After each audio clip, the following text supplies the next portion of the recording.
بھائیو، ہماری دعوت توحید کی دعوت ہے، ہماری دعوت سنت کی دعوت ہے، اور اگر آخرت میں کامیابی چاہتے ہیں تو اللہ کے رسول صلی اللہ علیہ وسلم کی اتباع میں کامیابی ہے۔ نبی علیہ الصلوۃ والسلام فرماتے ہیں کل امتی يدخلون الجنۃ الا من ابى قیل ومن ابى یا رسول اللہ قال من اطاعنی دخل الجنہ ومن عصانی فقد ابى۔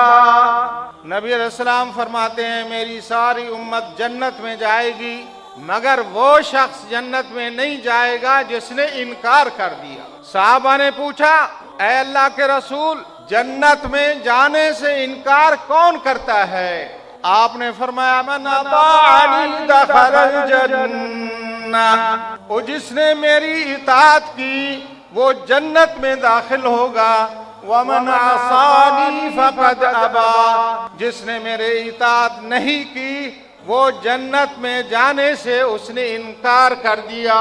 تو یہ ہے میرا اور آپ کا عقیدہ۔